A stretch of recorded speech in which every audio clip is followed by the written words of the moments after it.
라는 제목으로 하나님의 말씀 나누려고 합니다.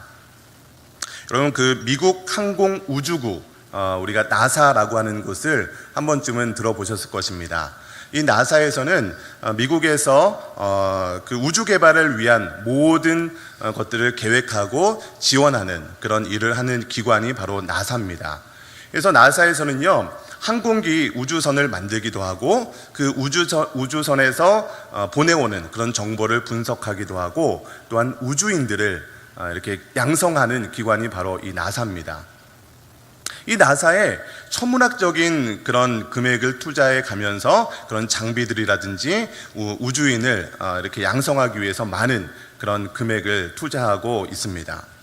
여러분, 그렇기 때문에 이 우주 비행사 한 명을 선발하는 과정이 굉장히 까다로울 수밖에 없는 것이죠. 1969년 그 나사에서 이 달 착륙을 여러 번 시도하다가 이제 아폴로 11호, 여러분 잘 아시지 않습니까? 달 착륙을 최초로 이렇게 성공했던 게 이제 아폴로 11호인데, 그 아폴로 11호를 이제 제작을 하고 나서 우주 비행사를 선발하겠다라고 이제 여러 사람들에게 공개를 한 거예요. 공지를 했더니 많은 사람들이 내가 최초로 달을 한번 착륙해 보겠다라는 그런 의지를 가지고 이곳에 지원을 했습니다. 수천 명이 지원을 했는데 1차 서류 심사에서 통과한 사람만 해도 수천 명이 됐다고 합니다. 그런데 두 번째 단계, 2차 단계에서 굉장히 많은 사람들이 떨어지게 되는데, 그 2차 그 합격자들에게 받던 그 기준이 무엇이냐면, 인생에 있어서 실패를 한 경험이 있는 사람, 그리고 그 실패를 슬기롭게 이겨냈던 경험이 있는 사람들을 2차 합격자로 선발을 했다고 합니다. 왜냐하면 우주에 나가게 되면 굉장히 생각하지도 못할 그런 돌발 상황이 발생할 수도 있는 곳이 우주인데, 그 우주에서 그런 상황이 발생했을 때 그것을 어떻게 극복할 수 있는지를 판단하기 위해서 그렇게 실패를 슬기롭게 경험한 사람들을 2차 합격자로 뽑았다고 합니다. 이 테스트에는 분명한 전제가 있었던 것 같은데요, 한 번도 실패를 경험하지 않은 사람보다 실패를 했지만 다시 일어났던 그런 경험이 있는 사람들이 전자보다 훨씬 더 능력이 뛰어나다라는 전제가 있었던 것이죠. 여러분, 그렇기 때문에 우리의 인생에도, 저와 여러분의 인생에서도 어떤 실패나 좌절이나 고통은 그것으로 끝나는 것이 결코 아니라는 것입니다. 그런 실패의 경험들이 우리들을 성장시키고 있는 것이죠. 하나님께서는요, 하나님의 자녀들, 하나님의 백성들을 그저 그렇게 내버려 두는 분이 아니라는 것이죠. 혹시 여러분 중에 오늘 말씀 가운데 어떠한 좌절과 실패로 인해서 어려워하고 낙담하고 있는 분들이 계시다면, 지금 내가 성장을 하고 있는 거구나, 하나님께서 이것을 통해서 나를 단련하시고 나를 더욱더 사용하시고자 하는 그런 과정이구나 하는 것을 믿음으로 나아가시기를 되시기를 주님의 이름으로 간절히 축원합니다. 여러분, 오늘 본 말씀 사무엘상의 역사적인 배경을 보면 이스라엘 사람들에게 굉장히 도덕적으로 그리고 종교적으로 타락했던 그런 시대적인 배경 속에 오늘 사무엘상이 시작을 하게 됩니다. 하나님께서는 이스라엘 백성들을 애굽에서 출애굽시켜 주시고, 또한 광야와 여러 가지 그런 시험을 통해서 이스라엘 백성들에게 젖과 꿀이 흐르는 땅, 약속의 땅, 가나안 땅에 들어가게 하셨죠. 하나님께서는 그 모든 과정 가운데 하나님께서 이스라엘 백성과 함께 하신다는 그런 확신과 그런 약속들을 지켜주시는 것을 보여주셨습니다. 그런데 하나님께서 이스라엘 백성들에게 가나안 땅에 들어가서 꼭 이것만을 해야 된다라고 했던 것이 무엇이냐면, 그 땅에 있는 거민들을 완전히 몰아내야 된다라는 그런 전제 조건을 주셨습니다. 그런데 이스라엘 백성들이 어떻게 했느냐, 열심히 전쟁을 하면서 그 땅의 거민들을 몰아냈지만 일부의 거민들은 그 땅에 거주하면서 이스라엘 백성들과 함께 거주하기 시작했습니다. 그러면서 이스라엘 백성들은요, 그 땅의 거류민들, 이방인들의 풍습들을 경험을 하게 되고 심지어는 그들과 결혼을 하게 되는 그런 상황까지 임하게 됩니다. 하나님께서 기뻐하신 일들보다는 하나님과 그들이 섬기던 신도 겸하여 섬기기도 하고, 하나님께서 기뻐하시는 행동보다는 하나님께서 좋아하지 않은 그런 행동들을 하기도 했던 것이 바로 이스라엘 백성들이라는 것이죠. 결국 그 이방인들은요, 이스라엘 백성들에게 가시가 되었던 것이죠. 때로는 하나님께서 이스라엘 백성들에게, 그렇게 타락했던 이스라엘 백성들에게 사사시대에 어떤 삼손이라든지 어떤 기드온이라든지 그런 사사를 보내주셔서 이스라엘 백성들을 회복시켜 주시는 것처럼 보였지만 그들의 근본적인 문제를 해결해 주지는 못했다는 것이죠. 그래서 사사기 마지막 장에 보면 사사기 21장 25절에 이런 말이 있습니다. 그때에 이스라엘의 왕이 없으므로 사람이 각기 자기 소견에 옳은 대로 행하였더라. 그때에 이스라엘의 왕이 없다라고 사사기에 표현을 하고 있다는 것이죠. 사실 이스라엘 백성들에게 왕은 누굽니까? 없었던 것이 아니라 이스라엘 백성들의 왕은 하나님 아버지가 이스라엘 백성들의 왕이었고, 그들을 이끌어 나갔었던 과거나 현재나 미래까지 이끌어 나가시는 분이 바로 하나님 아버지입니다. 그럼에도 불구하고 이스라엘 백성들은 하나님 아버지를 왕으로 섬기지 않았던 것이죠. 자기 소견대로, 옳은 대로, 자기의 마음대로 했던 시대가 바로 이 사사기 시대, 사무엘상이 시작됐던 그 시대의 역사적인 배경이라는 것이죠. 그래서 하나님께서는요, 그들에게, 이방 민족들에게 가시가 되었던 그런 어떤 블레셋이라든지 많은 이방 민족에게 침략을 받게 되는 그런 일들을 보여주게 되었죠. 어떻게 보면 이 사무엘서가 기록될 당시의 이스라엘 상황을 보면 희망이 사라진 시대, 더 이상 하나님의 백성들이라고 하지만 고난이 공존하는 그런 시대, 그래서 하나님의 백성이라고 하지만 하나님을 떠나려고 했던 사람들이 많았던 시대가 바로 이 사무엘상이 시작됐던 그런 시대라는 것이죠. 하나님이 어디 있느냐고 하나님을 의심하는 사람들도 많았던 시대였죠. 여러분, 그래서 우리는 사무엘서를 통해서 하나님께서 어떻게 이렇게 희망이 없어 보이고 고통만 있어 보이는 이스라엘을 회복시켜 주는지, 그런 관점으로 사무엘서를 함께 나누도록 하겠습니다. 오늘 사무엘서가 시작하면서 1장 1절에 이 엘가나라는 사람을 소개하고 있습니다. 굉장히 이 엘가나라는 사람을 거창하게 소개를 했는데요, 그냥 간단하게 말하면 이 엘가나는 뼈대 있는 집안 출신이다 라고 생각하시면 됩니다. 특별히 이 엘가나가 어느 지파 출신이냐면 에브라임 지파 출신입니다. 이 에브라임 지파는요, 유다와 베냐민 지파와 함께 하나님께 굉장히 많은 축복을 받았던 빅3 지파라고 할까요? 이렇게 축복을 받았던 지파 중에 한 지파가 이 에브라임 지파예요. 그렇게 이 엘가나는요, 가정적인 환경, 가정적인 백그라운드가 굉장히 좋았던 사람이 이 엘가나라는 사람이었습니다. 그런데 2절 말씀을 보면 이제 그 엘가나의 가정사가 어떠한지 그 모습을 이야기해주고 있습니다. 2절에 보면 어떤 말씀이 있습니까? 엘가나에게, 그렇게 가문이 좋았던 엘가나에게 2명의 아내가 있었는데 그 2명의 아내의 이름은 한 명은 한나고 두 번째 부인은 분인나다라고 얘기하고 있습니다. 또한 문제가 하나 있었는데 한나에게는 자식이 없고 분인나에게는 자식이 있었더라라고 얘기하고 있습니다.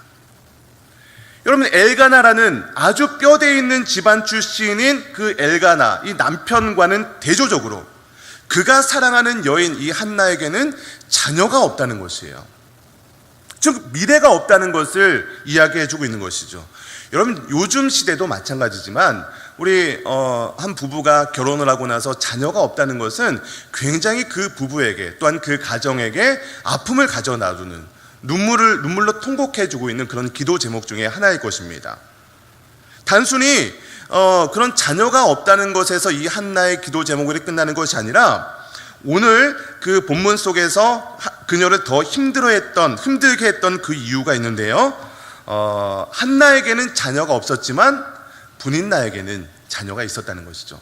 한 남편의 두 부인 중에 한 명은 자녀가 있고 한 명은 없다는 것. 사실 이 한나와 브닌나는 너무나도 비교가 되고 있던 상황이었다는 것이에요. 많이 가진 자와 하나도 갖지 못한 자. 비교만 되지 않았어도 한나는 그렇게 괴로워하지 않을 수 있었을 것입니다. 여러분, 근데 문제는 이 한나와 브닌나가 자녀가 있고 없고에서 끝나는 것이 아니었어요. 4절과 5절 말씀을 보면 엘가나가 제사를 드리는 날에 그 제물의 분깃을 가족들에게 나눠주게 되는데 자녀가 있는 브닌나에게는 갑절을 주었다고 하고 브닌나에게는 일반적으로 주고 한나에게는 갑절을 주었다라고 이야기를 하고 있어요. 이 분깃이라는 것은 그 제사를 드리고 나서 그런 남는 그런 고기 있지 않습니까? 어떤 양고기나 소고기나 이런 것들을 얘기하는 겁니다. 이 브닌나에게는 예를 들어서 브닌나에게는 한 근의 고기를 주었다면 이 한나에게는 자녀도 없음에도 불구하고 두 근의 고기를 주는 것입니다.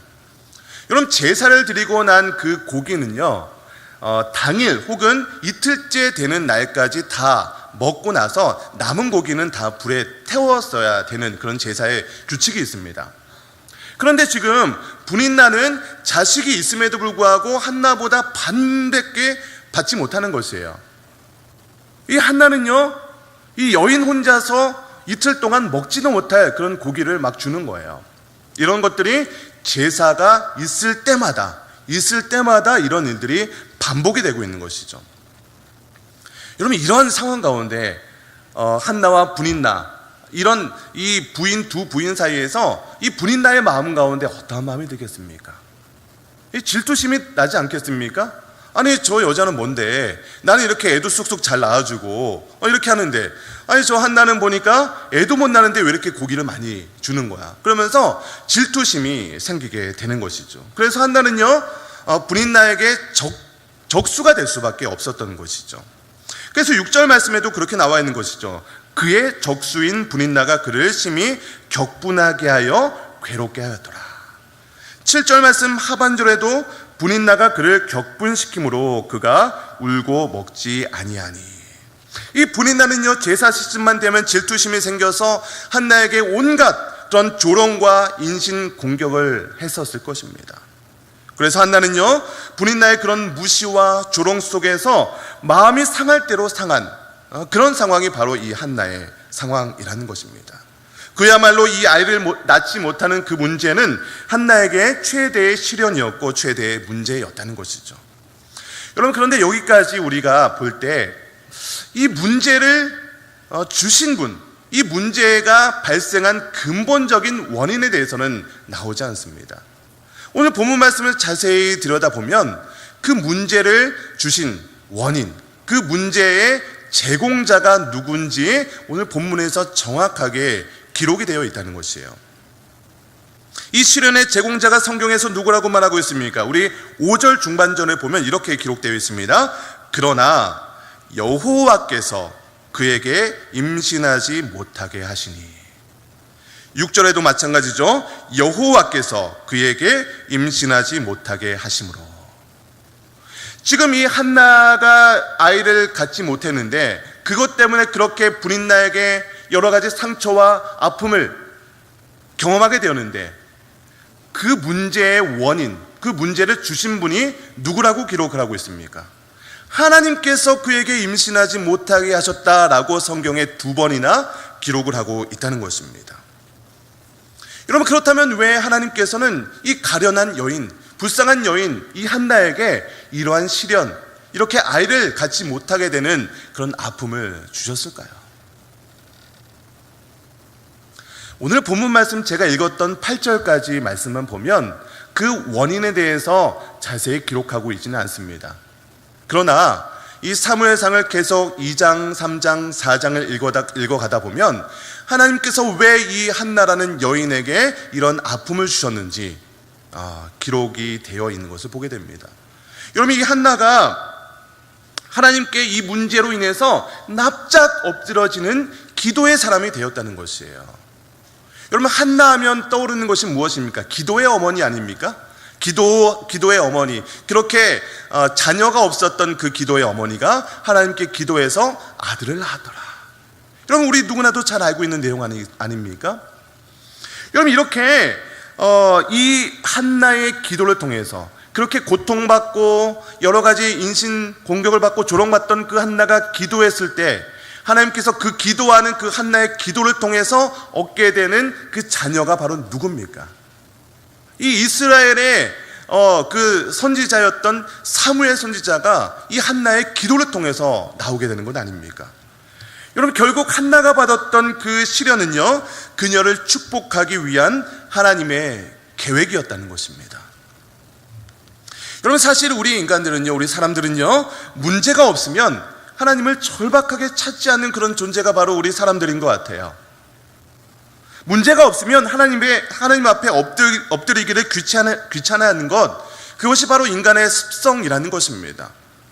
그래서 만약에 하나님께서 오늘 저와 여러분에게 견디기 힘든 문제가 발생한다면 그것을 오히려 하나님께 감사해야 하는 것이죠. 그 고난은 바로 하나님께서 지금 나를 사랑하고 있구나 라는 사인이라는 것이에요. 하나님께서 여러분을 사용하시려는 의도가 바로 이 고난을 주시는 것이라는 것입니다. 그래서 한나와 같이 기도하러 나가라고 나를 기도의 자리로 내미시는 것이 바로 하나님께서 고난을 통해서 주시는 것입니다. 제가 개인적으로 우리 동원교회를 사역하면서 3주 전부터 우리 청년들을 담당해서 설교를 한 지가 이제 3주가 되었습니다. 그래서 지난주 금요일, 토요일 이렇게 1박 2일 동안 저희 임원들, 청년 임원들하고 MT를 다녀왔어요. 여러분, MT 다녀왔던 기억이 언제십니까? MT 가면 어떤 기억이 떠오르십니까? 저는 MT 가면 항상 이제 고기를 이렇게 구워 먹던 그런 기억이 항상 있었습니다. 근데 이번 MT는 조금 특별했어요. 우리 임원들하고 고기를 구워 먹지 않고 통닭을 시켜 먹었습니다. 통닭. 굽네 치킨, 여러분 아십니까? 굉장히 맛있는 치킨인데요. 그 고기를 굽지 않고 치킨을 먹으니까 또 색다른 그런 MT였는데요. 그렇게 MT를 하면서 제가 임원들하고 이렇게 삶을 나누면서 서로에 대해서 서로 알아가기 위해서 던졌던 질문이 한 가지 있었습니다. 그것이 무엇이냐면, 인생에 있어서 가장 따뜻했던 적, 그리고 가장 추웠던 적이 언제냐라는 질문을 던졌어요. 많은 임원들이 자기는 어떤 때 가장 슬펐고 어떤 때 가장 행복했다. 그러니까 추웠던 적은 가장 좀 불행했던 그런 기억, 따뜻했던 적은 가장 행복했던 적이 언제인가. 그러면서 그 사람의 어떤 그런 아픔과 기쁨에 대해서 좀 이렇게 나누고 싶었어요. 제가 나눴던 그 가장 추웠던 적은 언제였냐고 고백을 했냐면, 제가 편입을 준비했던 시간이 있었습니다. 대학 때 조금 다른 길로 가고 싶어서 제가 열심히 이제 편입을 준비했던 2년의 기간, 정말 열심히 준비했는데 하나님께서 나의 기도를 정말 열심히 이렇게 공부했었는데 그 편입이 안 되더라.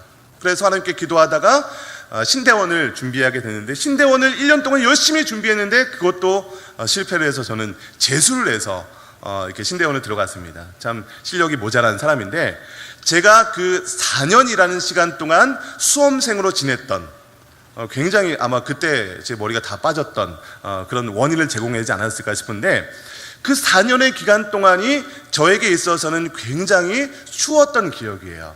그때는 제 아내도 없었고 저는 그냥 솔로로서 이렇게 사역만 열심히 하고 어떤 학교 생활하고 그랬던, 그때는 사역을 안 했던 때였던 것 같은데, 굉장히 그 공부에만 어떤 목표를 이루어야지 행복을 줄 거라고 생각했던 그 시절. 근데 그때를 떠올려 보니까 굉장히 저 개인적으로는 추웠던 기억이지만, 그때 오히려 굉장히 저는 영적으로 깨어 있었던 그런 기억이 납니다. 매일같이 새벽 기도를 하면서 새벽 기도 끝나고 나서 산에 올라가서 30분씩 막 조깅하고 막 이렇게 정신적으로는 굉장히 깨어 있었던 시기가 바로 그때가 아닌가 생각을 해봅니다. 하나님께서는요, 그때 저를 영적으로 굉장히 성장하게 하셨고, 그 가장 어려웠던 시기를 통해서 지금 저의 어떤 목회적인 그런 영적인 기반들을 닦아 나가지 않았나 생각을 하게 됩니다. 하나님께서는요, 우리에게 주시는 그런 고난의 때가 있어요. 나에게 왜 이런 고난을 주실까? 나에게 왜 나만 이렇게 아픔을 주실까? 이런 생각을 갖게 될 때도 있지만, 그 시기를 극복하고 나서, 그 기간을 넘기고 나서 생각해 보면, 그때가 하나님께서 나를 사랑하시고 나에게 기도할 수 있도록 그런 기회를 제공해 주고 있었던 때구나라는 것을 느끼게 된다는 것입니다. 여러분, 사실 우리가 인생을 살아가면서, 신앙생활하면서 문제 자체가 우리를 불행하게 만드는 것이 아니더라고요. 문제 자체는 하나님께서 그것을 기회로 주시는, 기도할 수 있는 기회를 주시는 통로라는 것을 깨닫기만 하면 우리는 그 문제, 시련, 역경을 기뻐할 수 있는 것이에요. 감사할 수 있는 그런 계기가 바로 하나님께서 주시는 그 고난이라는 것입니다. 저와 여러분은 하나님의 자녀죠. 하나님의 백성이죠. 하나님께서 우리를 그때마다 가장 좋은 길로 인도해 주신다는 그 약속의 말씀을 붙들고 있다면, 그 하나님을 향한 믿음만 있다면 우리는 지금 당하는 어떤 어려움 가운데서도 그것을 능히 감당할 수 있는 것이죠. 문제는 그 하나님을 우리가 의지하지 못하고 그 시기를 그저 나에게만 주는 고난이라고 생각하고, 나에게만 주는 어려움이라고 생각하고 하나님을 원망하고 불평할 때 하나님께서는 그 시기를 또한 다른 기회로 일어나게 될 때도 있다는 것입니다. 오늘 이 자리에 나온 여러분, 하나님께서 여러분 인생 가운데 어떠한 상황으로 여러분들을 내몰고 계십니까? 아픔을 주고 계십니까? 고통을 주고 계십니까? 시련을 주고 계십니까? 그것을 하나님께서 우리들에게 기도할 수 있는 기회를 주시는 그런 계기라는 것을 믿음으로, 아멘으로 화답할 때 하나님께서는 그 고난조차도, 그 불행조차도 하나님께서 사용하시는 그런 계기가 됨을 믿으시기를 주님의 이름으로 간절히 축원합니다. 우리 같이 좀 찬양하기 원하는데요. 우리 시간